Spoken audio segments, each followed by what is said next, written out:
talking about getting your game on. You probably couldn't have done it much better than that tonight. You must be super proud of the performance and the effort they put in. Yeah, I didn't. Those days are gone. But, yeah, they did. And, look, pre-game, you talk pretty general. But when we do talk about getting our game on and finding our best footy, well, it's pretty similar to what that first half looked like, and the effort, the togetherness, and that's where it all starts. The points come, they go. It was an inspiring performance. I'm so proud of this group. I've been proud of this group a number of times over the last 4 years, and I don't know if I've been any more proud than tonight. So, there's been a lot of hurdles to overcome. It's an incredible feeling, and I'm sure 5.5 million people are feeling the same thing. You've won a few series, Billy, as a player and also as a coach. But where does that one rank, given you lost game one, you had to go to Perth, get to come here, you obviously, a number of other things that you had to overcome? I don't like ranking things, but I've never felt like this. Like I know we're going to talk about it, but like the bloke to my left, that's as courageous and brave as I've ever seen. Like that I lost my dad in January. I know what it's like. I know how it feels. Like, our dads are our heroes, and I don't know how he did it, but within 10 minutes of sitting with him in his room on Sunday morning, he looked at me and he said, "Bill, I'm playing." And I know he wanted to. I know his dad would have wanted him to. And boy, that's one proud dad sitting up there watching his boy tonight. Can you tell us about the decision? Why did you make it so quickly? And tell us how it all panned out. How were you feeling at the time? What's it been like for yourself? I rang Bill straight away. As a larrikin as I am, I rang him, and usually when me and Bill talk, like, we're obviously serious on the field and stuff, but I feel like there's probably no better balanced person than Bill.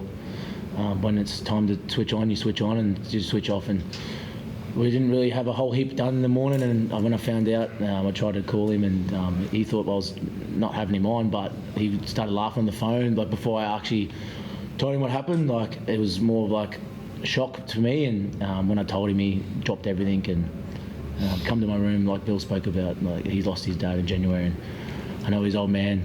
He was a tough man. He was a very humble man and very hardworking, and a bit like my dad. Like, he was had a big heart. Would be friends with anyone. Had a lot of trust with a lot of people, and sometimes that got him in trouble, and sometimes that got me in trouble too. But I knew straight away when I heard my dad would be stupid enough to tell me. I know for a fact that footy's not more important. Family's obviously more important, but there was more at stake. Like, when you look at it, it's a decider. I was in camp the whole week. I knew the preparation. It would have been a tough job to Bill and the coaching staff to obviously put someone in and obviously understand the way we wanted to play. And it was an easy decision for me.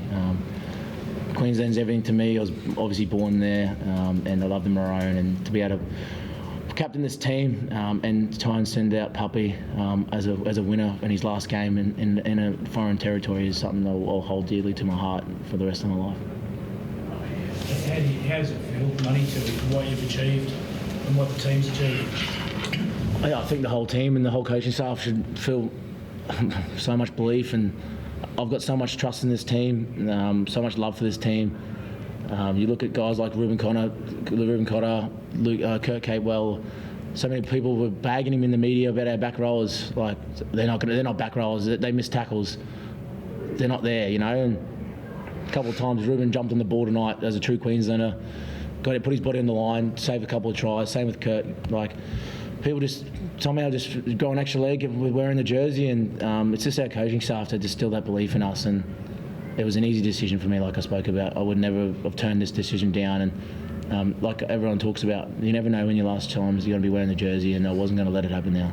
What about the response or the reaction of the other players, like out there on the field? I think at the end the cameras were on you guys, and there were like a number of people, including Billy, I think, in tears, as well as yourself, Cam. Like that, obviously, what you mean to them?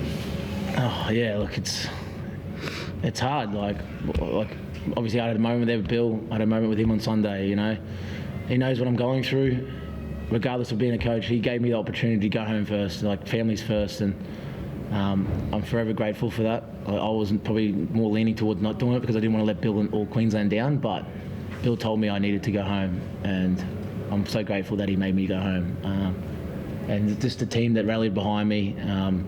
Look, it's not ideal preparation-wise, but just the way that the team got up for me, and I'll be sitting there when I'm 80 years of age remembering 2025. It sounds silly, but talk about the Neville Nobodies of 1995. No one in the journo world, you guys sitting here, gave us a chance, and it'll be interesting to see what you're going to say tomorrow. So really excited for it. Yeah, lead up to this kickoff, how was it for you personally? Did you find it was difficult to get yourself ready? When you ran out, it looked like you looked up at the sky. Was that right? Oh yeah, I just asked him to use as much energy as he can. He hasn't got a whole heap of energy. He was a big boy, so needed 10% of him. So it was good. I love him, and I'll obviously grieve and deal with what I have to deal with tomorrow, and obviously onwards whatever happens. But I want to soak it up tonight with my family, with the team, and it was an easy decision. Like I went out there, and it was one of those things. Like I had to go out there and earn it. We all had to earn it, you know, and it wasn't written for us, and we had to go out there and work hard, and we did that for the first 40 minutes, you know. For that first 40, we obviously held onto the ball and didn't really want to do a whole heap to create errors and give them a chance to come back. But yeah, I just have so much love for this team and our state, and I'm sure the other team do as well. But it's hard to put into words. Go back to the Storm, and no disrespect to the Storm, but it's just a different feeling when you come into Origin, and Bill and obviously the coaching staff just have that belief and still that history into us, and it just makes you grow another leg. The players, you all have your own motivations, but did you just talk about money, and did you use that as inspiration? Was it part of wanting to do it for him as well tonight? Or? Yeah, of course. Obviously money was going through what he was going through, and I think as a playing group, it's all about family first, and we knew Manny was going to turn up and be ready for this game, and we just had to make sure we were well prepared for his return. So, so happy that we, got the win for our skipper, and it just shows the special bond that we have, just going together, doing everything together, and that was the whole theme of this week, and going forward. So, very special win to be a part of, but yeah. What was it like that you were there, Papa? Like, did you ever think you'd be drinking a 4X after winning an Origin series again when you sort of retired from rep footy a couple of years ago? Nah, I was like I told many of you, so I was happily retired. Watching game 1, game 2, I'm always gonna bleed Maroon. I was always going to back the boys no matter what, even if I was playing or not. So, obviously missed the first couple of calls from Bill due to my son being in hospital and the wife as well, a few complications with the birth. But,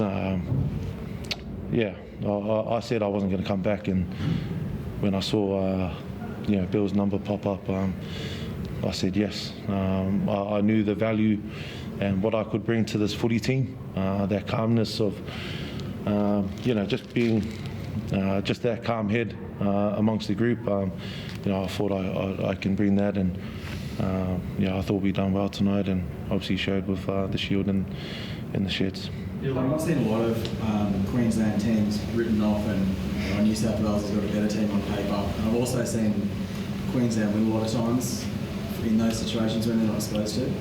Can you sort of talk to the desire that you guys have when your backs are against the wall to produce something special? Me? Yeah. Well, firstly, Who's saying you're not supposed to? That's probably the question you need to ask. You know, at the end of the day, it's your actions out on the field that do the talking, not what you write during the week and what you say on shows. And like I'm a part of that. I get the attention of the game. We create excitement and all that sort of stuff. But at the end of the day, that doesn't mean anything. It's the actions out on the field. And you know, when a group of players believe in each other and believe in what they want to go out and achieve together, that's pretty powerful. So, yeah, that's probably how I'd answer that one.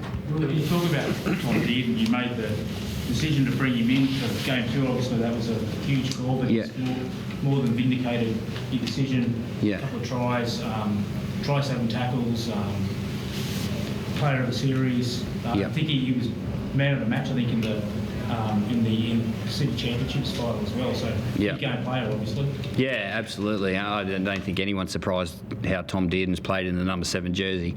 You know, the one thing I will say is Daly Cherry Evans has been a wonderful halfback and a wonderful captain for this team over a long period of time. So that's the first thing I want to acknowledge. But I just felt it was Tom Dearden's time. Like, it's Tom Dearden's time now to step up and rise, you know, to that position, and he's done that. He's sitting in there with a couple of medallions around his neck. You don't get that because people predict things about you. You get that because you earn them through your actions out on the field, and he's probably one of the best competitors I've ever seen play the game. He will give everything for the team. He stepped in last minute for this guy, you know, a few years back, and did a wonderful job, you know, in the 6 jersey. So, like, he was ready. He's been a part of this squad for, you know, many years now, and it was his time. Bill, can I mention obviously the 1995 side, but if people talk about that, they talk about the 2020 team to win it. Yep. I know you say you don't want to rank them, but does this team now belong in that category as far as, you know, the spirit of Queensland means when you consider what happened Game 1, 2 games more after 2 rookie centres, Josh come down of retirement, change of halfback, all that stuff? Yep. They belong in that category now? Yeah, there's been a fair bit going on, and it is a true Queensland team. It's been a true Queensland performance. That's no disrespect to anyone else, but you know, you look over the history of this footy team, 95 in particular. No Super League players. You know, I think Ben Ikin was 17 players out of reserve grade. You know, to win that first game 2-0, that held a whole heap of resilience. Spent a lot of time on their try line, and that was something we dove into. Just the way that they went about it, not necessarily the result, but the way that they went about it, and we appreciated that, and I saw that out there tonight. You know, that resilience on the try line. You know, that was pretty special. So, yeah, they're right up there. Josh, I think your son on Channel 9, he said he was worried that your new baby might be without you, or could you explain for us, having spoken to him after, what do you mean by that? I don't know. I think after my son was born, I'd come into camp, so I think it's just more just getting back home and spending time with the other kids. So we talk about the courage and bravery about what Mun's been through, and that's at a really high level. The big fella here, I was terrified when he picked the phone up that he's going to be empty of that fire. I was terrified that he was going to say, "Sorry, Bill, you know, my days are done." But you know, within a couple of words, I felt, you know, he still had that fire in him, and not me, Queensland. I'm sure they're so appreciative of what Papa's done. His performance out there tonight, that first 15 minutes, just laid that platform for the rewards to be reaped off the back of it, and then went out in the second half. And like, that's at 33 years old, the big fella's done his duty for Queensland, and to come back one last time and perform like that, is incredible. That story will be told as a legacy for many years to come. And the first 3 days of camp, Big Papa didn't come in. Obviously, his wife Seppa, had a baby boy the week before, and there were a few complications, and the big fella slept in a hospital chair for a couple of nights, and his priority was being a dad and making sure that his family were okay. And he come in on the Wednesday, and he just had that real calmness influence over the team. And little Tino, big Tino, was like a little puppy dog following him around all week. But it was just good to see, and he was very confident in his own ability, but he instilled confidence in everyone else. And like I said, I'm so appreciative of what he's done for this footy team, those guys in there, and 5.5 million Queenslanders, because they're going to be super proud of him and super happy. Billy, how vital was that presence when obviously Money had to step away for a few days? Yeah. How much did that help having someone like Papa there? Yeah, I just felt it straight away when he came into camp. He was, he didn't say a whole heap, but he doesn't need to, Big Papa. He's just got that aura about him, and everyone felt safe. The one guy that I did feel that really stepped up into that leadership role when Mum was gone was Harry Grant. I felt he did a wonderful job in supporting Mun as the captain. Even before he went away, he's done a great job in that role, and there's a few question marks around him, throughout the series as well. And he's a wonderful player, a wonderful person, and a wonderful leader. Papa, you young fella Noah, this is a moment that you'll never forget. What does that mean? Yeah, it means a lot. Obviously, old enough to understand, who Dad's playing for, what Dad's doing these days. So, just super grateful. Moments, when the 80 minutes is all done and said. I thought about that phone call that Billy gave me, and straight away, had tears in my eyes, and there was doubts in my mind whether I still had it, whether it was the right move to come back, especially with the 4-pack that the Queenslanders have. So I'm so glad I picked that phone up and said yes, because it's all paid off now. So super grateful. And always a privilege and honour to represent the state, this jersey, and especially when I'm running out next to the skipper and all the brothers, it's always an honour. You won't get a better send-off than that, but what if Billy calls late May next year? He'll screen my call, I guarantee it. He reckons he's the next LP. He's going to go to Super League and then get a phone call and come back.